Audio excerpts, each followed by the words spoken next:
I think really for any business, it's all about knowing where you're going to take the business, and for the business knowing its own direction, its own goal, its own vision. And strategy plays an integral part in that. If a company doesn't really know where it's going, then it can get buffeted by events within its control or events without its control, and it never really knows if it's heading in the direction it wants to go. So strategy is absolutely crucial to set that direction and vision and end goal for the business.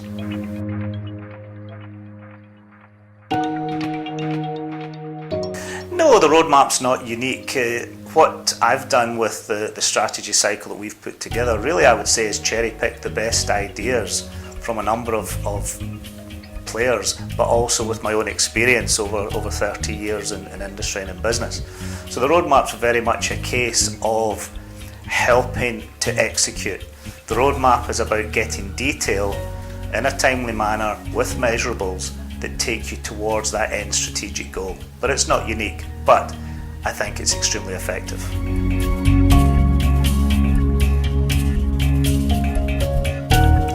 Timelines are crucial.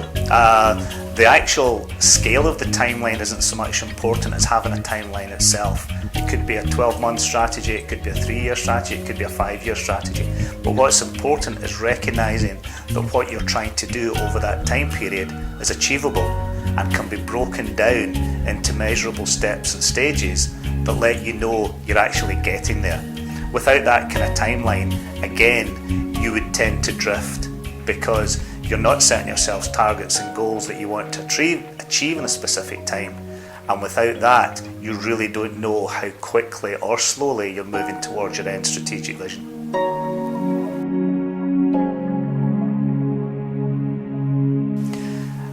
My own belief is that personal goals are absolutely crucial to developing a strategy for the business, particularly where there's a number of key stakeholders or it's an owner-managed business. Personal goals really are the drivers for most individuals, and if these can be aligned and translated into the goals that are set for the company, then people will be behind them 100%. If we don't take account of personal goals and the key stakeholders themselves aren't aligned, then the chances of successfully executing a strategy are very much reduced. So within the symbiotic strategy cycle, our starting point is understanding the personal goals and sharing the personal goals between the key stakeholders within the business.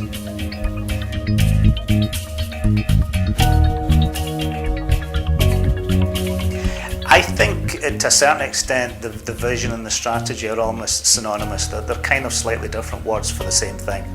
The values piece of the business, again, highly important, because for people to identify with a business, for a business to stay true to itself, it needs to have a set of core values.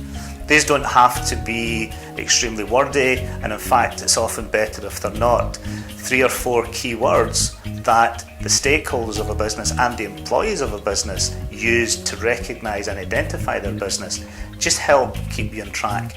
They help you ensure that when you're making decisions about the business, you refer back to that value set and you take decisions that enhance the values and therefore the reputation of the company and don't conflict. Communication, I think, is something that has to be structured. When you're communicating a strategy and a vision, I think you want to formalize a communications plan. Again, the model we follow is to communicate it at 3 distinct levels within the business. The first is with the key stakeholders who have made and created the vision, but they still need to all be on the same page. So you need that surety of communication between the key stakeholders. The second level are then, let's say, the line manager group within the business.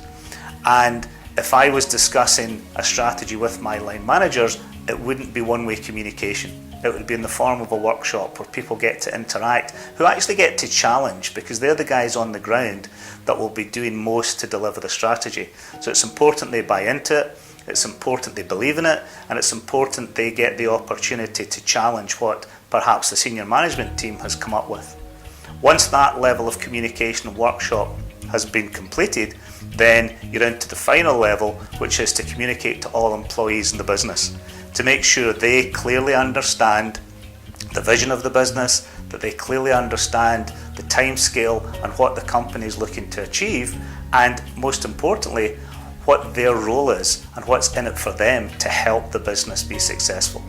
I see that as a communication strategy.